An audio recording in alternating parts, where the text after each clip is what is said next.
Entonces, en esta mañana vamos a continuar y vamos a ver a Pablo desde una perspectiva muy interesante, porque a la vez nos va a ayudar a entendernos. ¿Cuántos tienen un temperamento tranquilito? A ver, tranquilitos, ¿sí? No reaccionan, son una paz de Dios.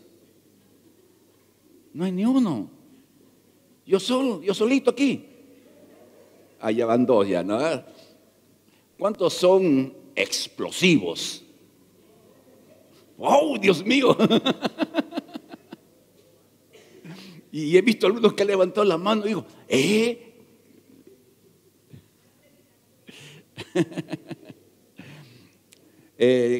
tenemos diferentes tipos de personalidades, como el apóstol Pablo veremos. Entonces vamos a ver el principio, por favor, para que vayamos entendiendo de qué vamos a hablar. Pablo es el ejemplo del llamamiento de Dios al ministerio, a la salvación primero, al servicio y al ministerio.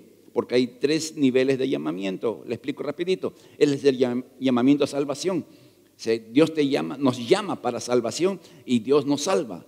Ese es el primer paso. No podemos dar el segundo ni el tercero mientras no pasemos por esa puerta. El segundo es el llamamiento al servicio, donde todos somos llamados a servir. En la iglesia del Señor no debiera haber gente que diga yo no sé hacer nada o no quiero hacer nada. Porque el segundo llamado que Dios hace es a servir.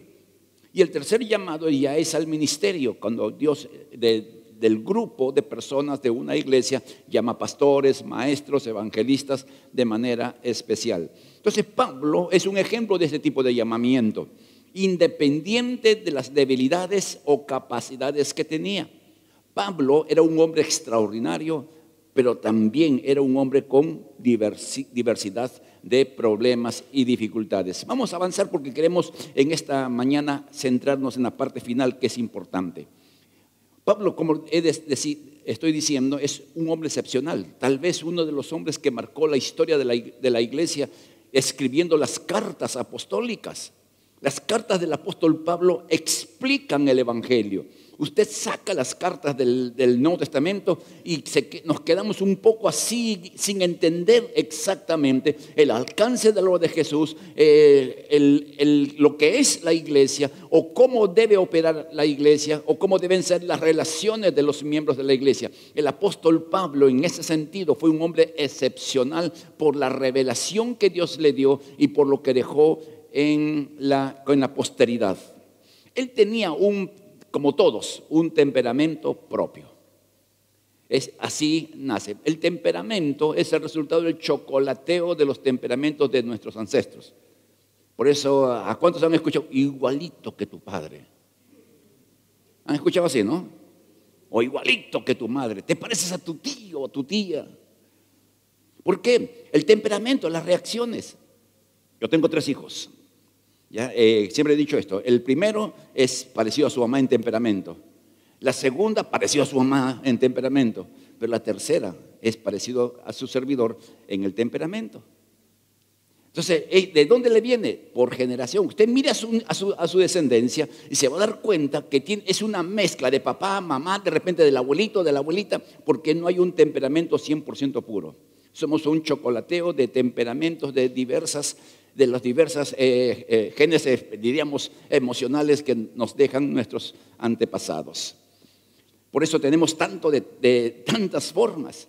Y a veces, miren, yo el otro día conversaba con un pastor que es externamente sanguíneo, un sanguíneo típico. Le halla gracia a todo, es para riéndose por todo. Bien así sanguíneo. Y el otro día conversando con él, estuvimos en una reunión. ¿Cómo está? Le digo, un poco mal, me dice. ¿Y qué cosa pasa? He estado con depresión. Un sanguíneo con depresión es cosa loca.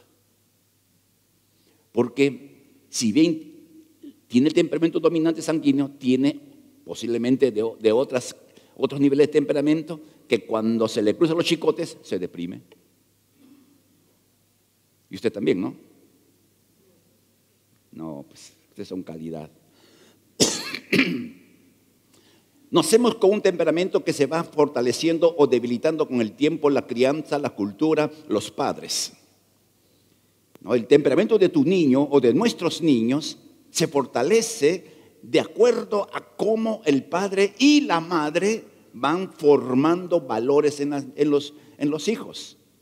Por eso hablo de los dos, porque a veces los padres nos ponemos en contrapelo con la mamá o con el papá. No le digas nada, ¿y por qué? Si es mi hijo, es tu hijo. Y se agarra un lío y el niño está expectando, comiendo su canchita, viendo cómo peleamos los padres.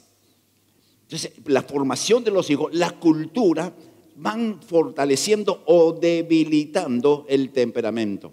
Porque cada temperamento tiene cosas muy buenas y tiene cosas que no son buenas. ¿Cuántos? Vamos a ir, mejor avanzamos para no distraernos. Por eso el temperamento va desarrollándose conforme a las circunstancias del tiempo, la formación, como hemos dicho. Y usted ahora tiene su temperamento que tiene, producto de todo, desde que nació hasta el día de hoy. O sea, no es estático, va creciendo para bien o para mal. Hay algunos que son muy explosivos, desde chiquitito. No le decían algo, ya gritaba, se tiraba al suelo, lo sacrificabas, lo resucitabas y seguía igualito. Y ahora está grande y es peor. ¿Por qué? Porque su temperamento no es estático, mejora o empeora. Y no sé si usted, yo voy a hablar a los hermanos de mi generación. Ya se dice, mi esposa dice que sí, yo no lo creo, pero ella como me ve todos los días, que vamos mostrando algunas cosas que no tuvimos durante toda la vida, que a la vejez comenzamos con algunas cosas que no teníamos. Así es, a ver, hermanos mayores, por favor, ayúdenme, líbrenme de la duda, ¿sí? ¡Hala, Dios mío! Yo no me había dado cuenta. No se ría porque usted también va a pasar por ahí, ¿ah? Ay, Dios mío. Ahora, sigamos. Pablo, como cualquier ser humano, tenía sus virtudes de su temperamento muy buenas, y veremos una más adelante. Muy buenas, una muy buena característica de personalidad, de temperamento, pero también tenía debilidades muy feas, ¿ah? Y espero que entendamos cómo Dios puede llamar a alguien con un temperamento como el que tenía Pablo o como el que tiene usted o tengo yo. Yo tengo un temperamento, yo soy sanguíneo, no soy nada. Como es flemático. Yo soy flemático y pienso mucho para tomar decisiones. El mundo se cae, yo sigo de pie. ¿Qué pasa? A ver, ¿qué pasa? Alguno podría pensar que soy un poco insensible. No. Y es cierto, mire, me he vuelto llorón. Como niño, Dios mío. Pero eso es bonito. Entonces, miren, todos tenemos nuestras potencialidades y nuestras debilidades. Entonces, ¿qué hizo Dios con lo que Pablo tenía de bueno y con lo que Pablo tenía de malo? ¿Qué ha hecho Dios con usted y conmigo en esas áreas débiles de nuestro temperamento? ¿Y qué hace Dios con las áreas buenas? Entonces, Dios, cuando nos trajo a salvación, comenzó un trabajo. Dios comenzó un trabajo con nuestra vida el día en que reconocimos a Jesús como Señor. Ese día se arremangó las mangas el Señor y comenzó a trabajar con cada uno de nosotros. El problema no es Dios que hace un mal trabajo, porque uno dirá, Dios conmigo casi no hace nada. No, es que nos portamos o nos reaccionamos de una manera no adecuada y no le permitimos que el Señor tome control de algunas áreas de nuestras vidas que necesitan el apoyo divino para la transformación. Con esto en mente, pensemos, avancemos. ¿Dios cambia el temperamento? No lo cambia. Nos hubiera gustado Por ejemplo, a mí me hubiese gustado que me haga un poco más sanguíneo, ¿no? Yo soy de bromas, me gusta bromear con las palabras, pero no soy sanguíneo, pues. Dios no me ha hecho así. Me dice un poquito más, un puntito más para que esté en su... Pero Dios no me ha cambiado. El temperamento, sigo siendo un hombre con un temperamento melancólico. Pienso mucho, me cuesta tomar decisiones. Si no fuera por mi esposa, yo todavía estaría estacionado en donde nací. Porque los que somos así necesitamos el soporte para avanzar. Y si hay hermanos aquí casados que tienen ese temperamento, seguro que le ha tocado a una mujer que le para fastidiando. Ahí atrás y atrás, dale que dale. Y gracias a Dios, amados hermanos, porque es la manera de Dios de fortalecer nuestras debilidades y incrementar nuestras potencialidades. ¿Ok?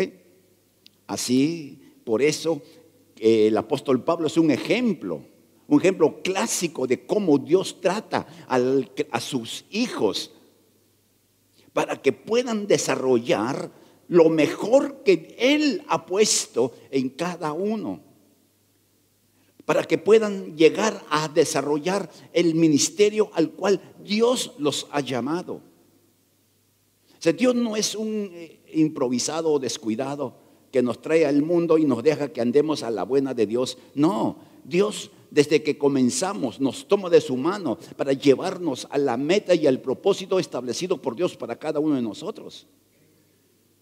Pero algunos somos como esos niños que usted ve en el mall, que la mamá o el papá lo tiene que arrastrar porque el niño no quiere avanzar.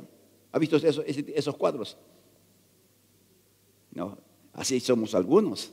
Dios nos quiere llevar para adelante y uno quiere ir al juguete o quiere ir al donde están los caramelos, pero la mamá quiere llevarnos para adelante. Y uno patalea, chivatea, llora, pero la mano de la mamá es bien fuerte. Y si el niño no se... bueno, ahora ya no es así, ¿no? Ahora los hijos gobiernan a los padres. A ver, usted que ya es un poquito grande, cuando usted se portaba mal, ¿qué hacía mamá? ¿No te agarraba del brazo? Hijito, hijita. Y pobre que grites.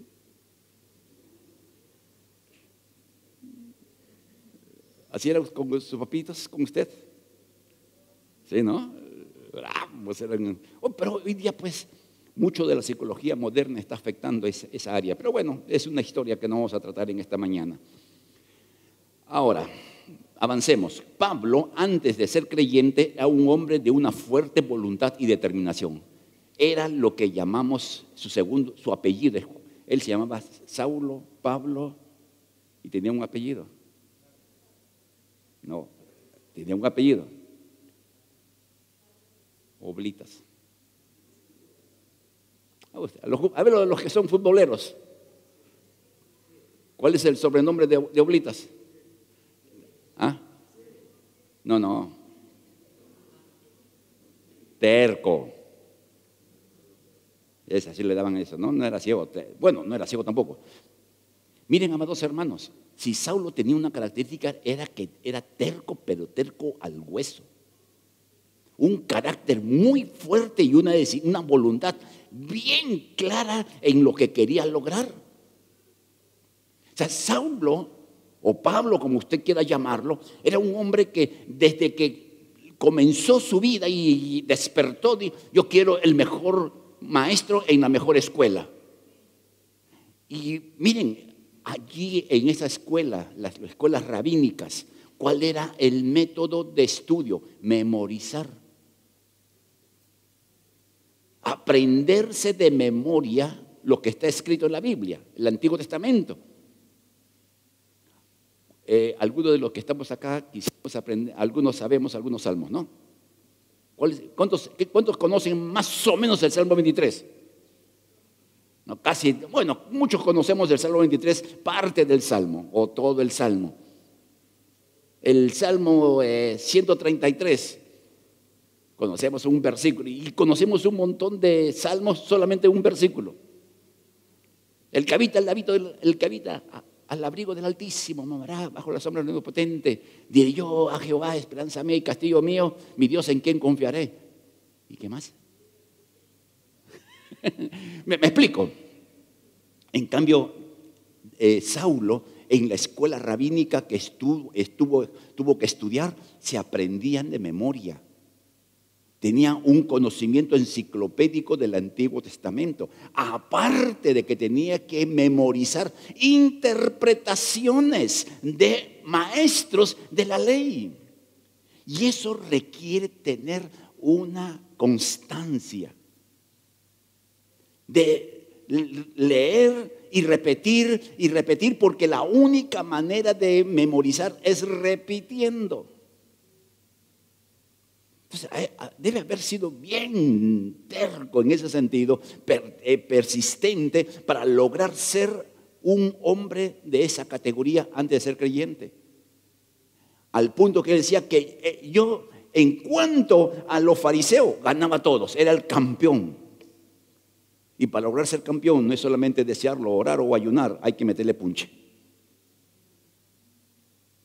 No, así es, no es, hermano. Si usted quiere algo, ¿solamente lo consigue con oración y ayuno? No.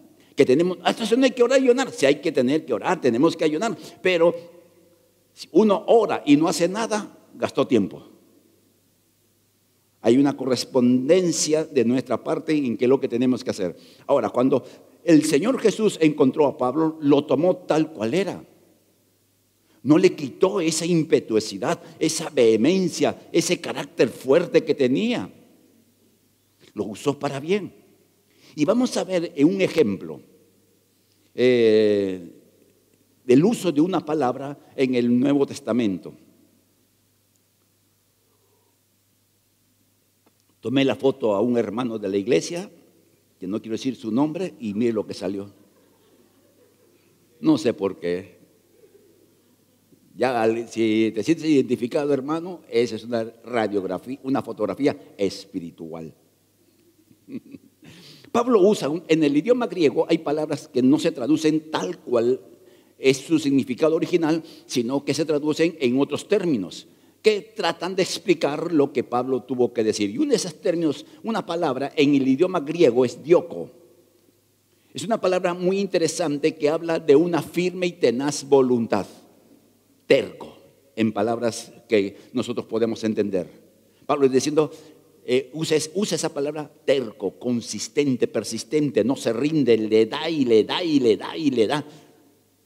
Y miren, en Gálatas 1:13, cuando él habla de lo que hacía, le vamos a leer, ustedes saben cómo me comportaba y cómo perseguí. Y cuando uno lee, hay un Nuevo Testamento y griego, castellano, uno puede encontrar que la palabra, que en vez de usar la palabra perseguir, que en griego, la palabra que le corresponda, pone esa palabra diaco.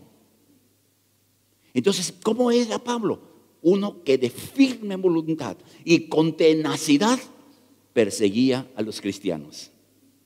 ¿Se deja entender hasta aquí? O sea, él era, dice, a los cristianos ni en pintura. Cristiano que veo, cristiano que meto a la cárcel, cristiano que golpeo, cristiano que arrastro, cristiano que ofendo, etc. Diácono. Pero el Señor lo llamó a salvación, comenzó su vida cristiana y comenzaron los líos con Pablo, el trato de Dios con Pablo. Y Dios sí que trató con Pablo bien lindo. Por eso cuando es llamado y Ananías va a darle el mensaje, Dios te ha escogido para que prediques el evangelio a los gentiles, a los reyes y a Israel, y vas a aprender cuánto tienes que sufrir. Y tenían que sufrir porque la única manera en Saulo para que su temperamento se ordene a la medida de Dios era el golpe.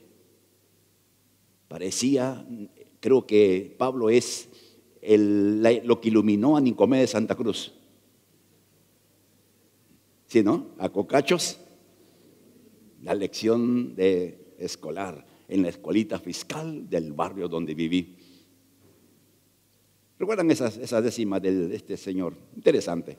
¿Y cuántos eran así más o menos? ¡Ay, sí hay! Bueno, yo no tuve ese problema. Como varias veces he dicho, cuando yo estudiaba primaria y secundaria, yo me sentaba en la primera fila, ahí frente al profesor, y me olvidaba de todo el mundo. Y eso era lo que yo estudiaba. Después, yo no estudiaba en el sitio clásico, que revisar y revisar y revisar y volver a revisar y revisar el libro. No, con lo que yo recibía, suficiente. Algo inteligente, ¿no? Sigamos entonces, vamos al punto. El Señor se encuentra con él, lo salva, comienza a caminar y ya en Filipos. Cuando Pablo escribe a los filipenses, estaba en la cárcel. Ya estaba preso por predicar el evangelio, no por mala gente, no por ladrón, no por estafador, por predicar el evangelio, por hacer las cosas bien, estaba en la cárcel. Y Pablo dice, no quiero decir que yo ya lo haya logrado, está hablando su testimonio, ni que haya alcanzado la perfección. Sí, Pablo, a mí me falta un montón, o sea, más golpe, más o menos. Pero sigo adelante, y usa la palabra nuevamente, diaco. ¿Cómo seguía adelante? Con perseverancia, con tenacidad, con pura terquedad. Donde otros se tumbaban, él seguía adelante. Si alguien se resbalaba, él seguía adelante. Ese era Pablo.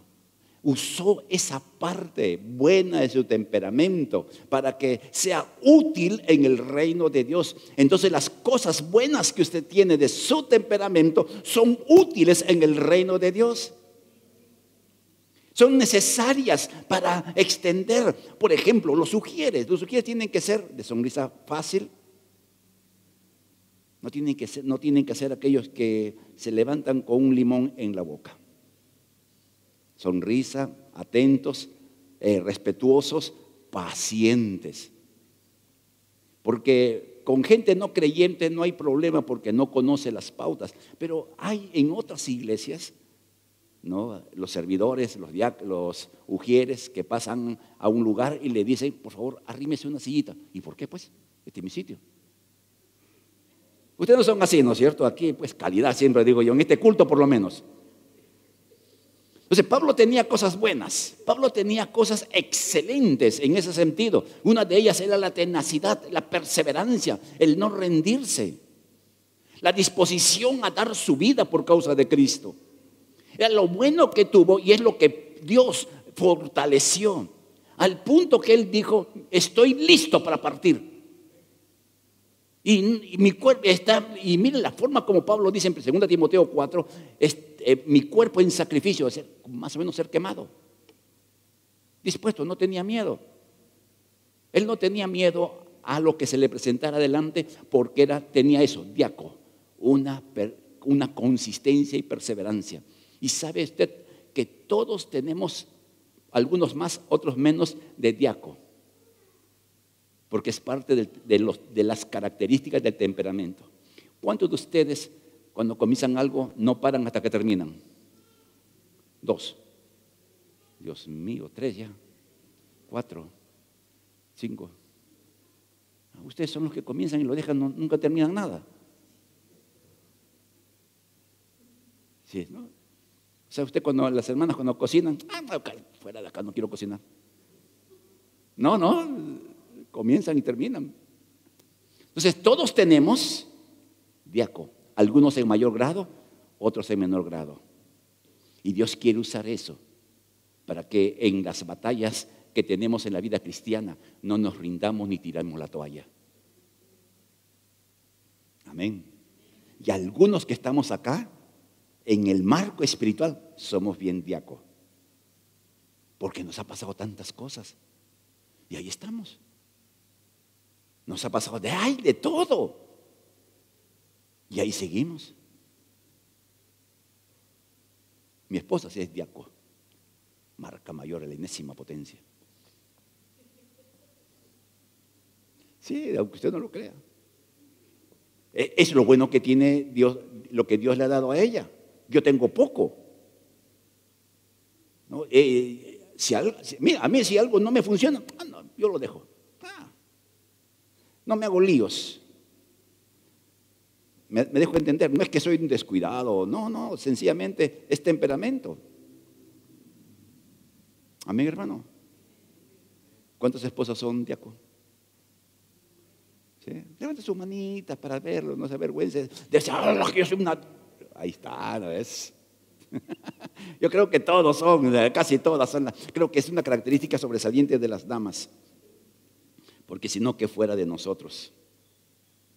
Bien, entonces, ¿qué cosa estamos tratando de decirles? Que Dios usa lo bueno que tenemos, lo potencializa para que hagamos una buena obra dentro de la iglesia local. O sea, Dios quiere usar lo bueno que usted tiene, lo que Dios le ha dado como parte de su herencia generacional, el temperamento, para que usted pueda servir al Señor, para que pueda trabajar en la obra del Señor. Amén. Ok. Pero también igual, Pablo tenía un problemón. No, ese era el mayor problema que tenía Pablo. Y que ustedes no tienen, por cierto. El orgullo. Miren, el orgullo, y así se define, ¿no? El orgullo es como el mal aliento. Todos saben que lo tenemos, pero menos el que lo tiene. Porque usted no siente su mal aliento. ¿O sí? ¿No? Hace así y huele. Ay, qué rico huele. Porque ya se acostumbró a ese olor. No le parece mal su aliento porque está acostumbrado a su nariz, porque su nariz está cerca de su boca. Pero otros, ¡ala, Dios mío! Ya, si usted sufre mal aliento, ¿sabe? Hay un secretito bien simple. Un clavito de olor. Échese en su boca. Y sí se le va. Huele a mazamorra morada. O arroz con leche, como usted quiera. Entonces, el orgullo que todos tenemos, no hay persona que diga que no tenga un nivel de orgullo. Y lo interesante de esto, del orgullo, es que Satanás es lo que más quiere fortalecer en nosotros. Mientras Dios quiere que esa área se debilite, Satanás echa leña al fuego. Cuando decimos, ¿y quién se creó este? ¿Qué cosa cree usted que está hablando? ¿Con quién estás hablando? No sabes con quién estás hablando. Hay formas bien sutiles de orgullo. Así que veamos, ¿por qué Pablo podía estar orgulloso? Uno dice, nació de nuevo. Quizás antes de ser creyente ya era orgulloso. Antes de ser creyente pues tenía un orgullo hasta el mango, como se dice. Porque él creía, él decía, yo era fariseo de fariseos, hebreo de sangre, judío, pero hasta por demás. O sea, él se consideraba pues un hombre que había logrado todo lo que había logrado en base de su esfuerzo, en base de su tesón, en base de su carácter, de su temperamento, de esa constancia. Y ocurre con mucha frecuencia que en nosotros como creyentes que tenemos alguito y dice, ¡ala lo que he conseguido! Mira, ve, estas manos. No, usted ya sabe a quién me refiero. Entonces hay un nivel de orgullo que todos tenemos y que muchas veces no sabemos manejarlo. El orgullo tiene que ver con creernos que somos más que los demás o creernos que por nosotros mismos hemos logrado lo que logramos. Esto no quita el hecho del esfuerzo personal, el dokia. Pero cuando logramos una meta o logramos un triunfo, un cierto nivel y pensamos que nosotros somos mejores que otros porque tenemos cosas. Y no es así, amado hermano. No es así y lo veremos. ¿Nos debemos alegrar con los éxitos de los demás? Claro que sí. Felicitamos a los que tienen éxito. Nos agrada orar por hermanos que un día me dicen, pastor, quiero comprar un carro, ¿ok? ¿Puedes? Puedes, compra. Y cuando viene me dice, pastor, ya tengo mi carro, lo trae los domingos o a veces lo llevo a la casa, pastor, por favor, ore por el carro. Y yo oro por el carro y me alegro. Pero si la persona se va a sentir que es el hombre del universo porque tiene un carro, pues está mal. Entonces, miren, algunas razones rápidamente por las cuales Pablo podía pensar que tenía razón para estar orgulloso. No, por las visiones y revelaciones que había recibido. Pablo llegó a entrar mientras vivía al lugar secreto de Dios a escuchar la revelación de los planes divinos para el futuro. Él lo dice, que escuchó cosas que no las pudo decir, que no las puede decir porque le fue prohibido. ¿Qué cosa escucharía? ¿Qué cosa vería Pablo? Y él mismo dice, para que las grandezas de las revelaciones no se me suba el orgullo, me fue dado un aguijón. O sea, las revelaciones que había recibido, el mismo Señor Jesús se le apareció. Los ángeles eran sus visitantes constantes. O sea, miren, es increíble la vida de Pablo en esa área de revelaciones. La Biblia enseña que él era un hombre que oraba y la gente se sanaba. Un hombre de fe, un hombre de poder. Y la Biblia está llena de pasajes bíblicos donde se muestra que el apóstol Pablo era un hombre de poder.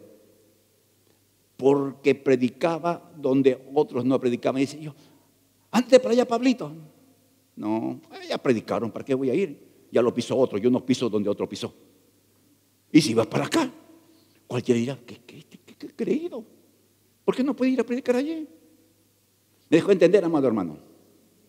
Estamos tratando de ver que Pablo, igual que usted, igual que yo, tenemos áreas que algunas veces no nos llevan a actuar de manera correcta.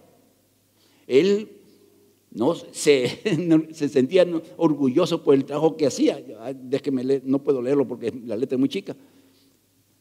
Tengo razón de estar orgulloso de todo lo que Jesús ha hecho por mí. Tengo razón para estar orgulloso, dice Pablo en Romanos 15, 17. Increíble.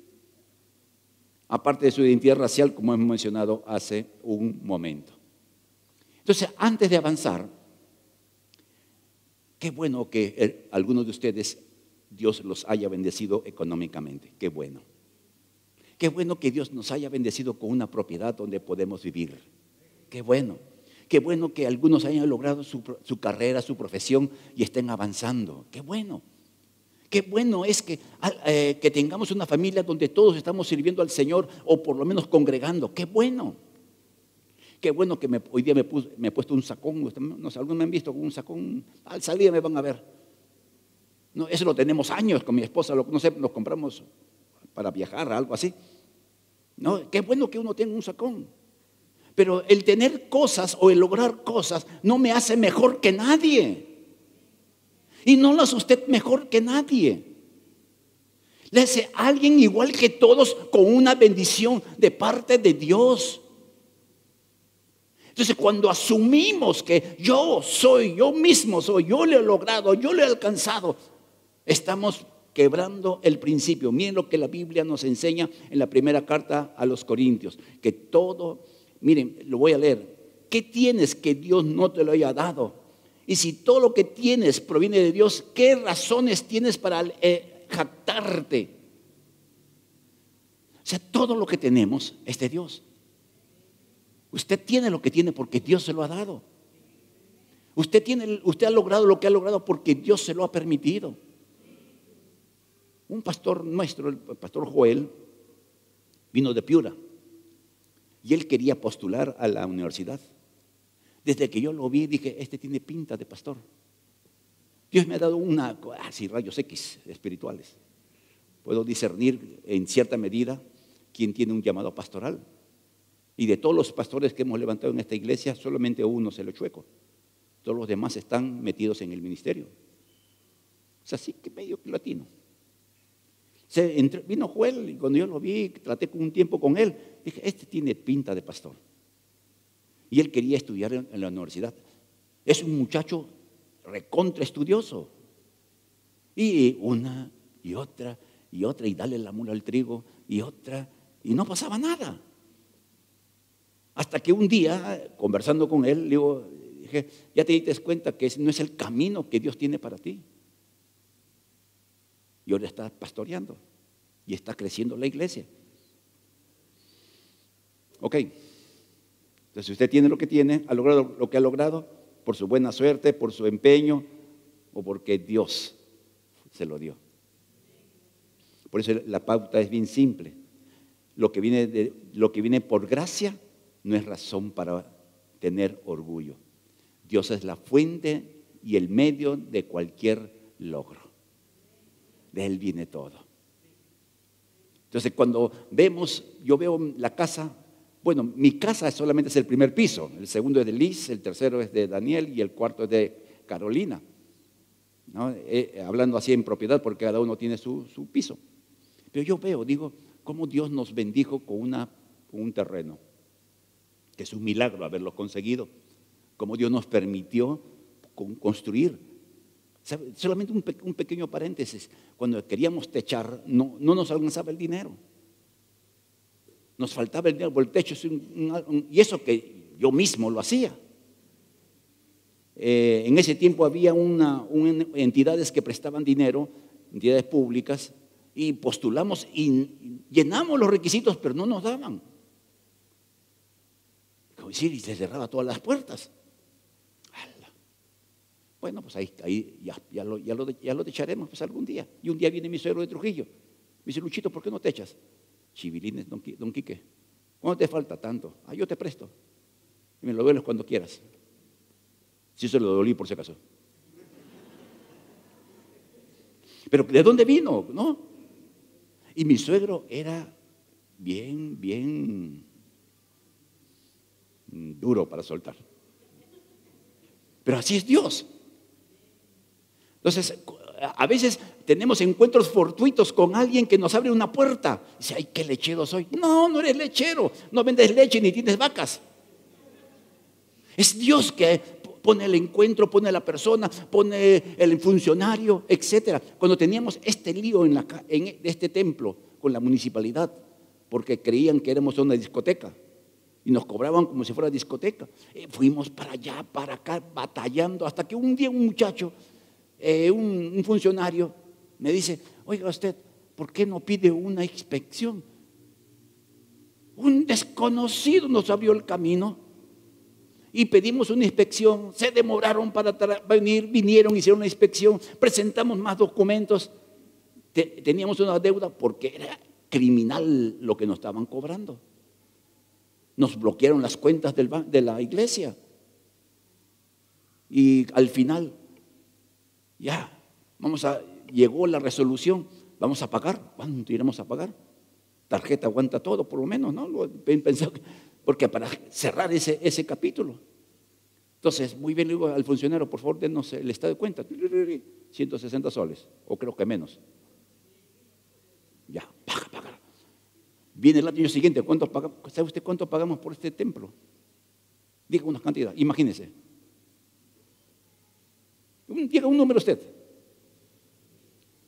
9 soles. Por este local, por este edificio, 9 soles. Pagamos casi 5,000, pagamos años atrás. ¿Quién puso a esa persona? Y cuando estábamos en proceso de compra de terreno, se nos presentó la posibilidad de comprar un colegio. Por ahí, y ya entré en sociedad con un hermano que ya partió con el Señor para comprar y darle un doble uso al local porque era un colegio. No, usamos el patio para templo y las aulas para escuela dominical y durante la semana siga siendo colegio. Ya estábamos para pagar.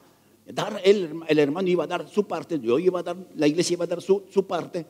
Y había un abogado que tenía que estar allí y ese abogado no llegó. Estábamos en la notaría. Y este hermano Fidel le dice, yo conozco un abogado, voy a llamarlo a ver si está desocupado. Y lo llama al hermano Juan que se me fue el apellido. Y Juan viene y dice, a ver, y comienza a leer los papeles. Pastor, ¿usted va a comprar esto? No, vamos a comprar. No lo compre, me dijo, porque se va a comprar líos. Un abogado no viene para que entre otro abogado y nos abra los ojos que teníamos líos y que podíamos perder. ¿Sabe usted que la dueña que nos quería vender el local la asesinaron en su colegio? O sea, si no hubiésemos comprado, ¿qué hubiera podido pasar? En el periódico, asesinan a pastor. Por eso, la posibilidad, ¿no? La posibilidad. Por eso, amados hermanos, Dios tiene formas y maneras de abrirnos puertas y eso nos lleva a pensar, a reconocer que no somos nosotros, es la gracia de Dios que se abre a favor de cada uno de nosotros. Amén, hermanos. Así que estemos tranquilos. ¿Cómo trata Dios la debilidad de Pablo? ¿Cuál era su mayor problema? El orgullo. ¿Y cómo lo trata? A golpe. A golpe.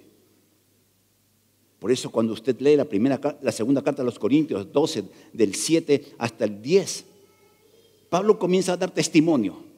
Porque la segunda carta a los Corintios es una carta donde él se defiende de los ataques que recibía de gente que no reconocía su ministerio. Y él decía, estos falsos apóstoles dicen que son apóstoles, pero yo más, en golpes, en esto, en aquello y lo otro. Comienza como que a dar un recuento de las cosas que había pasado. Y él comienza el capítulo 12 y conozco a un hombre, era él, que no sabía si en espíritu, en cuerpo y alma y espíritu, se fue al tercer cielo. Y allí escuchó palabras y vio cosas que no le son dadas a conocer a otros.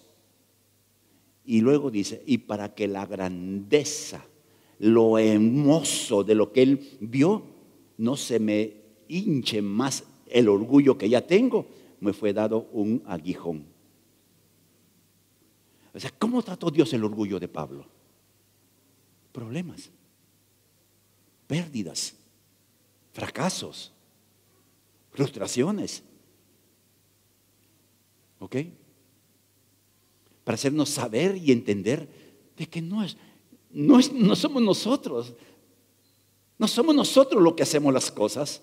Como hijos de Dios, Dios es el dador de todo buen don y toda buena dádiva. Y tenemos que reconocer. Pudiera ser, querido hermano, pudiera ser que perdamos aquello que hemos logrado por creernos que somos mejores que otros.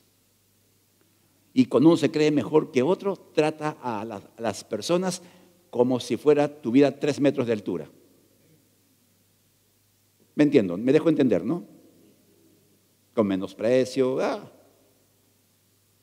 Alguien dijo que el peor rico es aquel que ha sido pobre y no supo manejar la riqueza. Y hay un montón de gente así, porque ya uno tiene un sol más, se cree lo último. Miren, queridos hermanos, no permitamos, ni como iglesia local, Dios nos ha bendecido con esta pantalla que ustedes ven y luego el pastor Daniel va a explicar. Nos ha bendecido con esto, pero es Dios que lo ha permitido juntar centavo a centavo, dólar tras dólar, para poder tener esta bendición. Jamás vamos a decir que somos la mejor iglesia o somos mejor que otra iglesia, jamás. Jamás vamos a juzgar a otra iglesia por lo que hace, porque hay un pastor allí que Dios le pedirá cuentas. Entonces, ¿yo qué tengo que hacer? Meterme en la vida de otra iglesia que Dios va a juzgar. ¿Me dejo entender, amado hermano? Aquí, ¿cuántos recuerdan al señor, al ya fallecido presidente Belaúnde Terry? ¿Cuál era su lema? No, ese era su lema político, pero su lema en lo que hacía cualquier cosa y escribía un lema. El pueblo lo hizo. El pueblo lo hizo. Ese era su lema. En cualquier cosa que él construía, el pueblo lo hizo. Aquí tenemos otro lema. Dios lo hizo. Amén, hermanos. Dios lo hizo.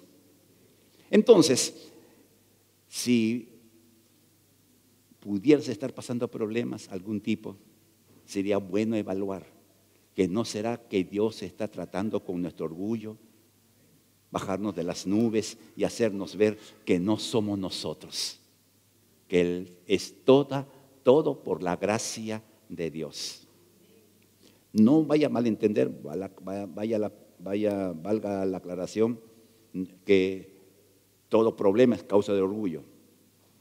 Por eso tenemos que evaluar nuestro corazón.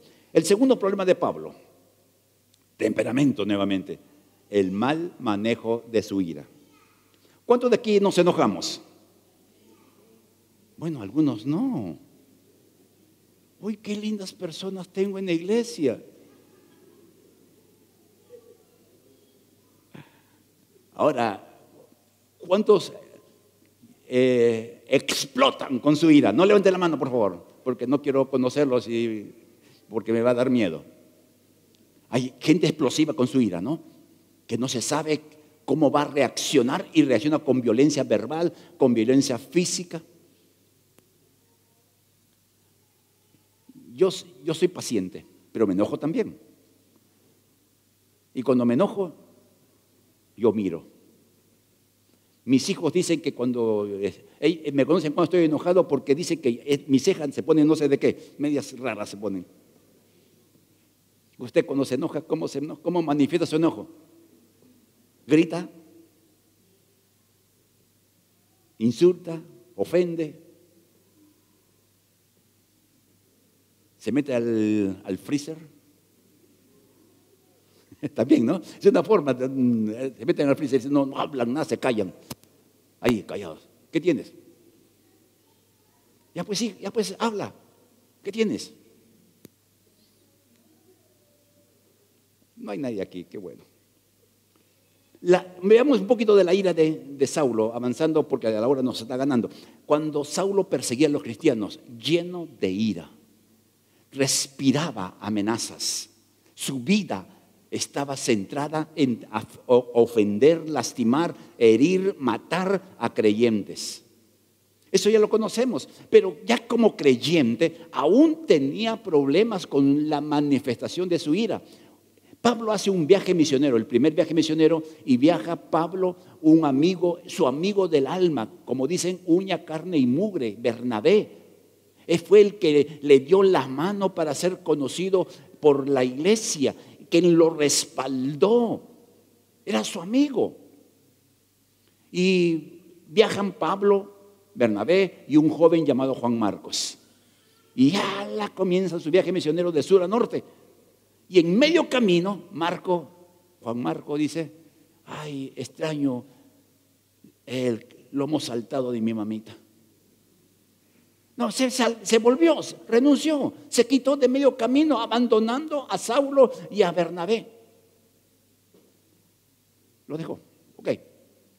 Y eso no llama la atención, queridos hermanos, en estos tipos de viajes misioneros. Algunos no tienen el cuerpo o no tienen el espíritu para hacerlo. Ya terminó la escena, Pablo terminó con Bernabé el viaje misionero y después de un tiempo deciden salir en otro viaje misionero y Bernabé, el hijo de la consolación, el hombre de varias oportunidades, le dice a Saulo, vamos a llevar a Juan Marcos. Y dice una gran discusión. O sea, Pablo, terco como él, discutió con su amigo y se mandó cambiar solo. Si tú quieres a Juan Marcos, vete con él. Más o menos así, ¿no? Conmigo no cuentes ni en pintura quiero ver a Juan Marcos. Así, vete por allá. Miren, mal manejo de la ira.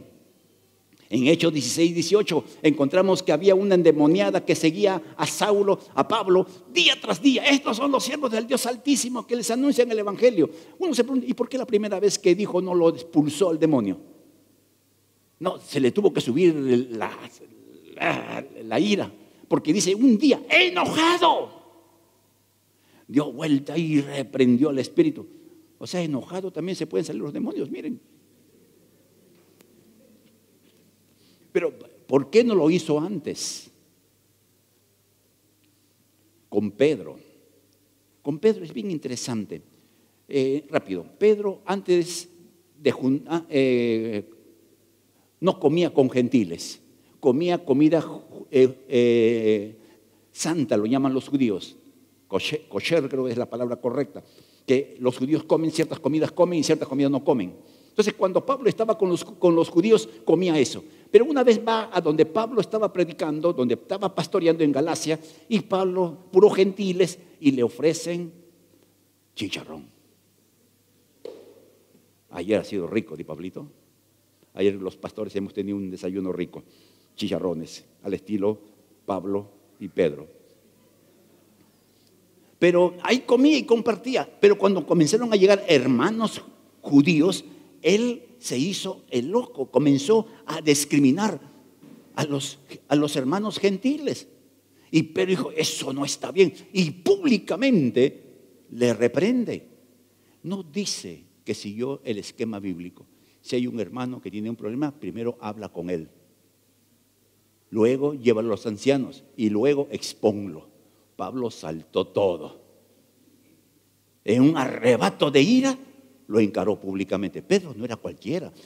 ¿Cometió un error? Claro. ¿Estaba mal lo que hacía? Sí, pero no era la forma. Pues Pedro, cuando él habla de los errores, por ejemplo en Gálatas 1:8 dice, Gálatas insensatos. ¿Sabe la palabra insensato? ¿Cuál es la palabra criolla?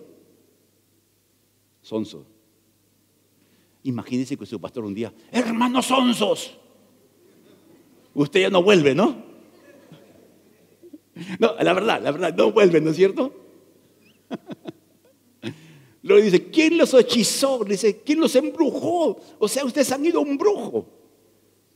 O sea, era fuerte su temperamento en esa área, ya como cristiano. Por eso, nuevamente, amados, Dios nos usa con nuestras cosas buenas y con aquellas cosas que no son buenas. Dios quiere potencializar las cosas buenas que tenemos y quiere fortalecer las débiles que tenemos. ¿Cómo lo hizo Pablo? ¿Cómo lo hizo Dios con Pablo? Nuevamente, en caso de Pablo tomó tiempo. El que nuestro temperamento violento o iracundo o muy explosivo en nuestros enojos toma tiempo. Toma tiempo.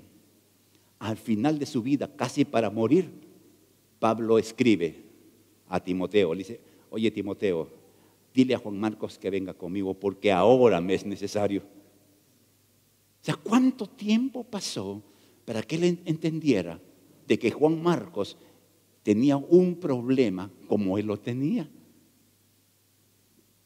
Juan Marcos era de aquellos, pensemos, ¿no? Sanguíneos. Dice, sí, yo lo hago, ¡guau! Y se mandan. Y al medio se desaniman. Así es el lío de los sanguíneos, pues. Comienzan algo y muchas cosas no las terminan. Es un problema de sanguíneos. Tal vez Juan Marcos era así. Tal vez, no sabemos, no hay mucha explicación sobre ello. Pero ya al final de su vida, él entendió que Juan Marcos tenía un problema en un área específica, como él tenía un problema. Por lo tanto, era útil a pesar de. Entonces usted, amado hermano, es útil a pesar de. Amén. Dios quiere usarlo a usted tal cual es. Dios no espera que usted cambie. Dios lo está haciendo.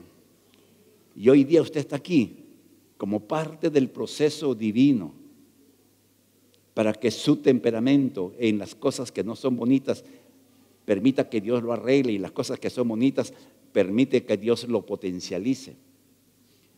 Terminemos en esta mañana con una conclusión.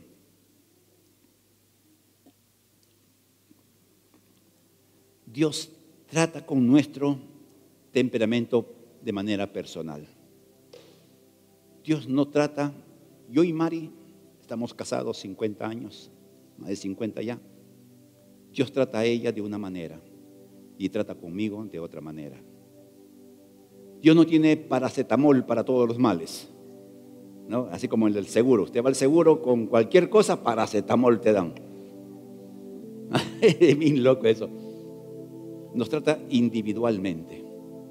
Por eso no nos podemos comparar con nadie en cuanto a cómo Dios nos trata. De repente vemos a alguien que lo trata de una manera, es la manera de Dios para ese tal. Es la manera de Dios. Filipenses 1:6 dice, estoy seguro. Y la palabra que usa Pablo, estoy absolutamente seguro, completamente convencido que Dios, quien comenzó la buena obra en nosotros, la continuará hasta que quede completamente terminada en el día de Jesucristo. Dios nos tomó tal como llegamos. Algunos muy quebrados como su servidor. Yo llegué al Señor quebrado totalmente. Siendo niño, quebrado totalmente de una manera muy difícil. Y es largo de explicar y contar, pero algunos conocen. Quebrado. Y Dios comenzó a tomar esa vida, ese Luis Meléndez quebrado, y comenzó a restaurar. A Dios le ha costado años, ¿no? Bueno, por decirlo de alguna manera, ¿no? Porque Dios no tiene tiempo, pero para mí le ha costado a Dios años para que llegue ya más estable, porque todavía tengo líos. Todavía la depresión algunas veces me quiere visitar. Todavía. Dice, oye, el pastor, todavía tengo líos con la soledad, porque ese era mi mundo. Me gustaba la soledad y me gusta la soledad, ¿no? Y yo me meto en mi máquina y ahí estoy, y a veces Mari llama, yo estoy concentrado y cuando escucho Luis Meléndez, ya. Usted entiende, ¿no? Pero Dios me usa a pesar de todo ello. No por uno, sino porque su gracia ha actuado en mi vida. Dios ha hecho cosas con mi vida, dentro de mi vida, que solo Dios puede haberla hecho. La restauración de la dignidad personal. Y cómo Dios en esa gracia me ha dado honra delante de las personas.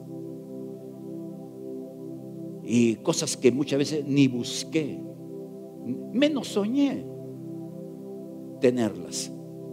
Pero Dios, producto de lo que yo viví, la imagen que yo tenía de mí mismo era una imagen pues de inutilidad, un bueno para nada.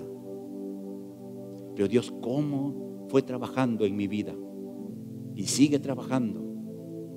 Y la manera que Dios restaura esa dignidad es hacerme su pastor. Y me siento digno pastoreándolos. Me siento logrado enseñándoles la palabra del Señor. Dios me ha dado dignidad siendo autoridad espiritual de pastores en diversos niveles. Es lo que Dios hace cuando ya estamos cerca de irnos para al otro lado. O sea, a usted que todavía está joven, también tiene larga vida para permitir que Dios siga trabajando en su vida. Cuando veas tiempos difíciles, no te culpes ni culpes a otros. Cuando veas momentos en que pareciera que todo sale torcido y chueco, no te desesperes ni te angusties. Acerquémonos a Dios y digamos, Señor, ¿qué estás haciendo en mi vida? Y Dios nos va a aclarar el panorama. Porque cuando usted llama por teléfono y quiere llamar a un número y se equivoca en un número, ¿quién le contesta? Un desconocido, porque se equivocó en un número. Pero es el número que me han dado y vuelve a marcar el mismo número equivocado. ¿Quién le va a contestar? Cuando tenemos líos y problemas, eso es lo que hacemos muchas veces, marcamos el número equivocado. Caminamos el camino incorrecto, de culparnos, de culpar a otros, de culpar a Dios. ¿Por qué, Señor, me pasa esto? Cuando debiéramos, como Pablo, orar. Y Dios, como a Pablo, le respondió: lo que necesitas es gracia, la capacidad para seguir avanzando donde otros se rinden, la capacidad de no tirar la toalla, sino pararse y seguir para adelante.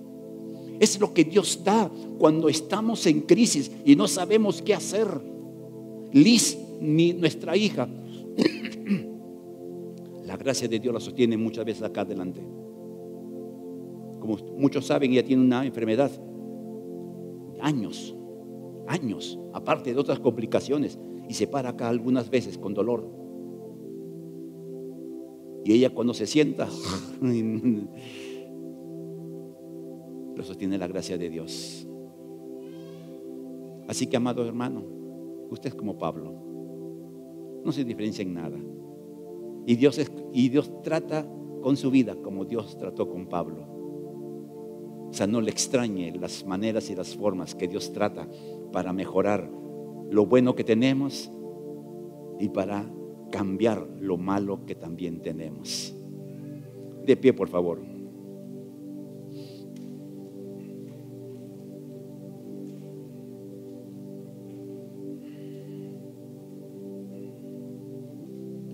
Inclinen sus rostros.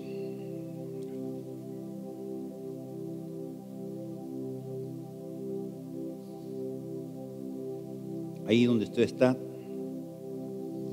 pueda comenzar a agradecer a Dios por haberlo salvado. Agradezca a Dios. Con sus palabras puede decir: gracias, Padre, por salvarme. Gracias. Gracias. Gracias por tomarme tal como soy, con mis errores, con mis limitaciones, con mis debilidades y con las cosas buenas que también tengo. Gracias. No me desechaste porque tuviera un temperamento inadecuado. Me aceptaste tal como soy. Gracias, Padre. Y en esta mañana te pido que sigas obrando en mi vida. Haga esa oración. Sigue obrando en mi vida. Sigue obrando. Puede ser que no entienda algunas cosas. Puede ser que me duela otras. Pero sigue obrando, Dios. Sigue obrando.